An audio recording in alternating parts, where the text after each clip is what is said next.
mid laner that can pressure and a roamer on JP that can turn the pipes, any fight is winnable.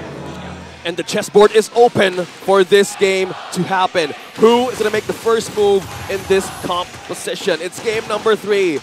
It could be the start of a race for a best of 5. Now we check on the focus on Falcons AP BREN. So looking at the screens right now of 2 junglers, we're looking at the pressure of the mid lane. Look at that, almost half HP. Open health almost gone thanks to that passive. He can easily got away. So most priority on this one is usually vision. So maybe, just maybe, they want to counter it out early on against JP. Oh, Sanji. Oh, the flicker committal here from Ogwin. That was close. Flickers out for safety. Sanji still saves and lives. Oh, now that's what's impressive.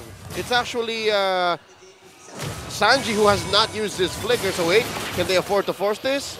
Oh, they won't. Maybe get some of that gold, but that's the best you can do. Right now, the kill's probably not going to happen here. They force him back, though. Yeah, stand corrected. It's just the dash out of that Valentina. Yep. So probably it's Ogwin wanted to actually be safe in that possible takedown. So focus on the XP. I love how Carl TZ is managing how to maintain this movement or this control all across the lanes. But hold that, it's Benecutie. Oh! The target. 1v3 Benecutie. They knew they could take him the moment they saw the Lycan pounce.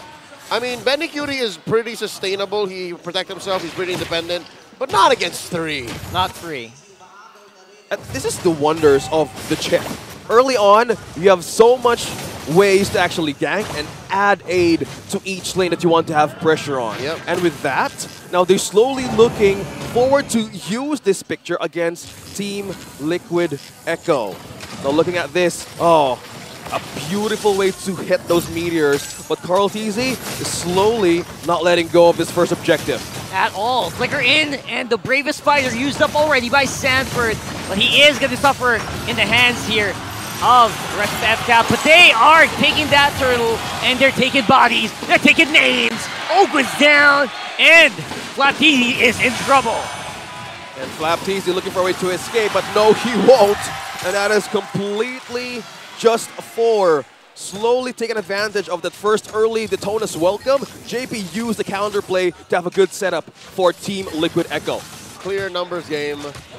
Liquid Echo knew what exactly they were getting into, and I think they knew that Few did not have the Astral Echo just yet, could not get the position in, and that changed the tempo, that changed Falcon AP BREN's damage output.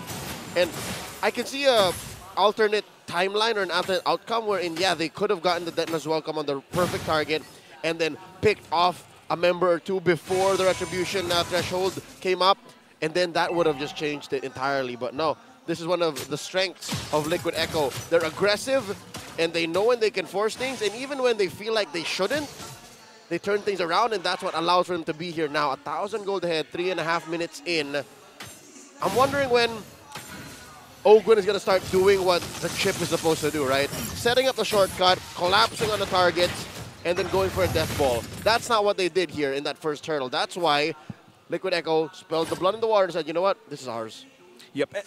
They also want to take advantage of how they wanted to slow down Falcons AP BREN. Again, if you have a chip, it's all about the commitment once you open up the portal. Either you force something out or use it against the team who has this advantage. But right now, how Team Liquid Echo manages to even hold that kind of threat early on, I think this is just JP doing all the work and also providing anti-pressure and vision for Falcons AP BREN. Again, the threat of a chip early on is so much dangerous. Having, again, the Navaria and also the glue. So probably Supermarket needs more time to amplify more of the items if you want to go up against Benecutie early on. Francis, you mentioned the G word, the glue. I'm not so sure how that combines with the shortcut, and if that's the real combo you're looking for. Maybe it's made for a late entry, but as it is, it's hard to combo it. Check it out, another fight. Shortcut is open, and now the fight is happening. With Carl TZ, you're not going to be able to steal away that turtle, and Flaptz is the one who's absorbing the brunt of the damage. So you're right, Leo, the shortcut just not cutting it so far. See, it feels like a nombo. I mean, chocolate cake and spaghetti is good, but not together, you know what I mean? Yep, that's right. Just don't. I would like cold spaghetti and chicken, but not this. But having this combo of liquid... spaghetti? Yeah, or cold macaroni after a Christmas day. We need to talk talk about later. this. We need to talk not now. later. Things we eat after Christmas in the Philippines. But anyway, going back Team Liquid Echo, this is just how they want to play with this chip. Completely. Either you commit or not commit. Because somehow they wanted to push Ogwen right onto Super Market. They need the damage unless they would actually do pickups. But it's dangerous how JP manages to hold the river from top to bottom, maintain so much vision, and also he wanted to use this time to amplify Sanford as well. Again, almost hitting early on against the XP laner Flap TZ. Now they have an advantage to push on pressure, such as that. Oh, portal is open. Speaking of pressure, portal activated already. Everyone is here to join the party, but also is Sanford. He's hunting down Few. And on the side, Flap is absorbing Betty holding him off as long as he can. But here comes the export. The damage takes out the glue. All right, let me add another layer of how maybe the glue and the chip is a numbo. It's a little too over-complex. You have a shortcut, whether it's reactive or proactive, but the end game, the best case scenario, still doesn't make sense in my mind. And maybe from blue side, oddly enough, this time around, it's Falcons AP BREN who might have overthought it. They overshot and came up with a way too high concept of a lineup. You know what? I agree with you. Because right now I am only seeing DHS onto this Claude, and if even Few, Flap TZ, or even Kyle just go in a portal, how will damage show? One thing that automatically switch up in JP's head is I need to have a good setup, and that's where things crumble. So right now, another objective is open, and this is just Liquid Echo positioning and waiting for the next step of Falcons AP BREN to commit. Again, an open portal. Will they commit the same mistake with the damage not yet ready for Super Marco to have? Yeah, Meanwhile, right now with the portal open, somehow you don't want you to go in. At the same time, Super Marco not ready to deal damage just yet, right? So far these portals will definitely not work out. Okay. Oh, okay. All right. Loving the confidence there. The gloves have been thrown. Yep, the recall is showing up for Benny Cutie. Those portals are slowly acting like spear of destructions that you won't click on anyways. I mean, Exactly. It's good for vision and it's good for your opponent's mental, but as it is, Liquid Echo are going mental. They're at 5K prior, ahead, and I don't think Falcons AP BREN should be in any shape to fight. So yeah. all it is they're just waiting. For now, it seems like just a distraction, more or less, right? That's all it's doing. Kind of like the same principle of how Louis wants to fake a diversion. So probably right now they want to buy more time for this lineup to actually work against Liquid Echo. With the 4K gold league they're doing, still the same thing, pressure. Now things that he want to target on, probably is the XP lane. But Flap teasing right now, well, still having a great way to counter the damage of Sanford. But the main difference between a false diversion and a false shortcut is you can false diversion into nothing. Yes. But you have to shortcut into a target. You have to be close. So it's fine, you can't do a preemptive shortcut. That's the main difference, and that's what's not making it work for Falcons AP right now. Yeah, they're really looking for a way to make this actually happen against Liquid Echo. The gold is going up slowly by the minute. It's 5K. They've taken down a turret. Flap TZ almost, well, 3/4 HP, but he's still a glue. He can still survive. And he can get back in if Ogwen wants to, as usual, with a shortcut. Okay. So looking at how Ogwen is managing to go peekaboo on the portals. Peekaboo. Probably is this way on how where is Benecute could actually go. Since there's turret down taken against Falcons AP BREN down bottom, it's now time for the XP laner to actually have the aid of pressure. So we're looking at Minotaur, Xborg. How's the item showing for Falcons AP BREN? Are they ready to commit once more, Leo? No, I'd say it's still hold. You have to hold. And don't even think of contesting. Let this through.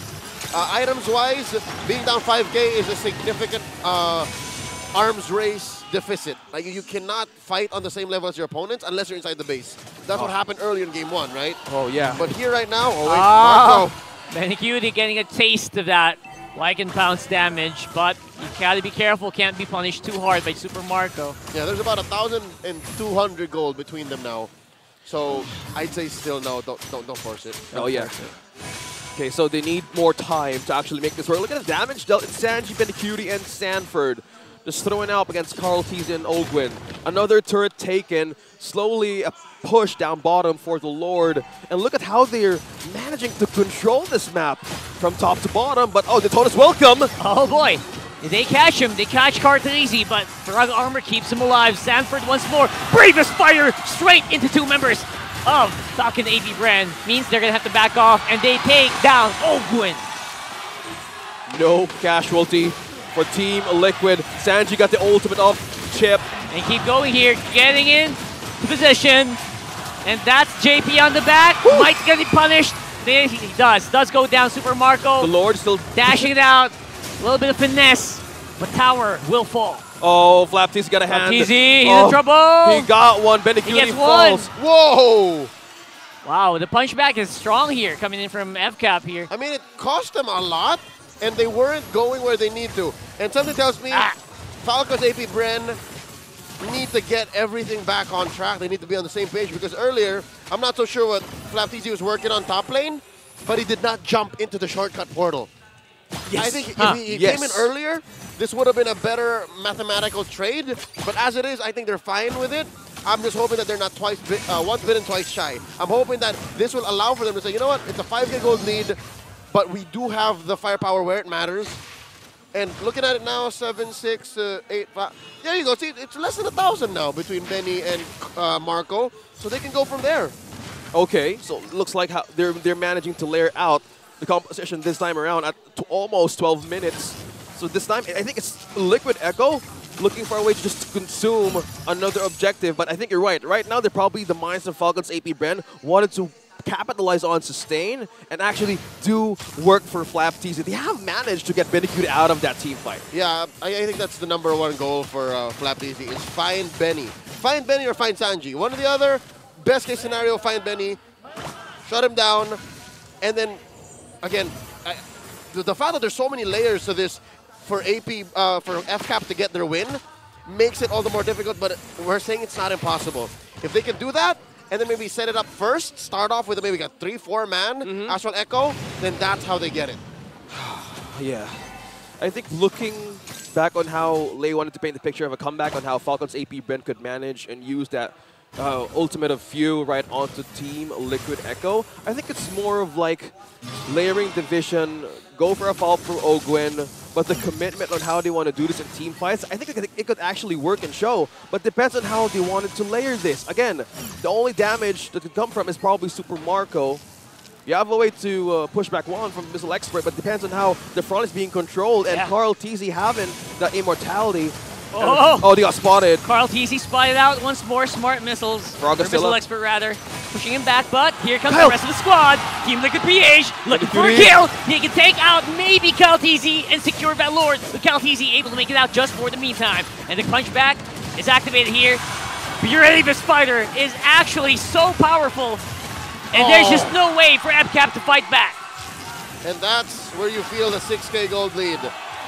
And that's how you feel Carl Teasy just being so confident with the recall. And this whole time he wasn't even part of the fight. This whole time he was just taking Lord. Yeah, and just using his Faraga armor to be poked down by the members of Falcons AP BREN. And now they're just pushing in. No turrets taken away from the cavalry. And there's Lord pushing down bottom.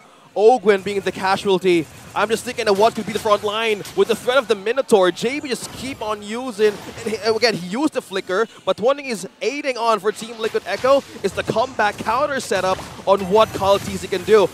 They need to sustain the front line! But how? He basically has 4 life bars at this point. Yep. Faraga armor, immortality as well. He has so much to play with. Now, Falcons AP BREN looking for a way in. They have to defend this. Waiting for Team Liquid Echo to make a move. Team Liquid Echo, just very, very mysterious. Not showing any signs of weakness. No chinks in the armor so far. That's the Astral Echo. Right. Oh, that's the hits. Oh, they force a flicker from Sanford. So that's going to be the Blapu-Lapu going back, at least for now. All right, a successful defense by Falcons AP BREN. Liquid Echo holding on to their advantage, did not force anything, did not collapse on to Falcons AP BREN, and they know all the better. They know that if they're still inside their base, that's all the more chance that there's a little extra damage for Falcons AP BREN, and that's where they're lacking firepower. They're lacking the amount of damage to capitalize on these amazing collapses from the shortcut. So I'd say if Falcons AP BREN is still around, then maybe fights happen closer to their base at 17, 16. 20 maybe. Maybe it'll be closer by 20. After this Lord, maybe post-Lord, then definitely we're talking. Definitely we're in the game. So check this out. Few just picked up his Enchanted Talisman. Compared to an almost fully built Sanji, there's about 500 between them. So that means even on mid lane point, right? Even in mid lane, there's a very big, there's not that big of a gap. I think a majority of the gap, if I reckon, is between Carl and Kyle.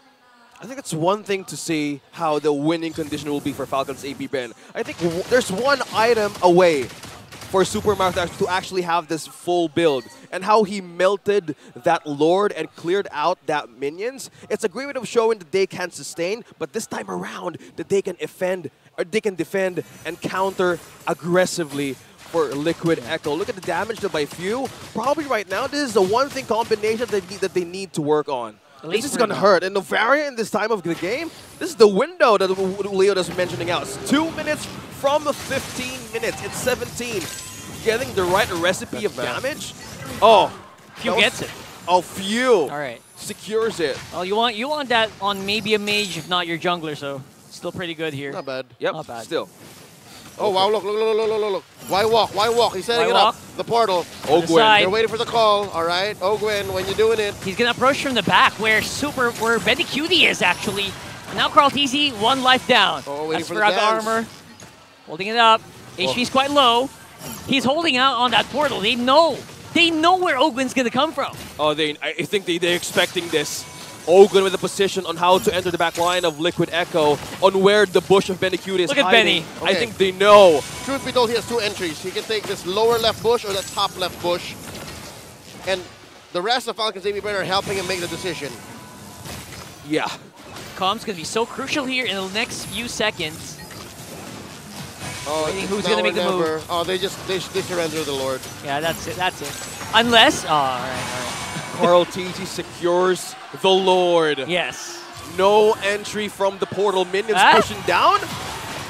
That's fine. And Falcons AP BREN still have a way to clear this out, but they did not risk that at all. Oh, everyone's in base, but Ogwyn Ogwyn can call back up here.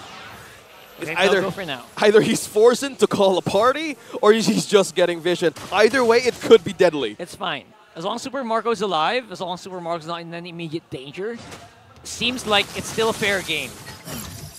And there has to be a point where it's not just Super Marco you're waiting for. I think we have to start expecting that Kyle TZ will get a good Detona's welcome and a good bit of damage from Few, which we haven't all seen happen. Like right at the back. Right at the back. They're looking for Benny. But no, they're just going to wait out the portal. They're going to burn down the shortcut. Bought time, though. It bought time for this Lord defense. Okay, those waves. Looking for a way to hold on to the last defense of Kyle TZ's in trouble here. Oh, they're going to rush it down. Oh, there goes the Blazing Duet. It clears up the minions, but not the Lord. And it will be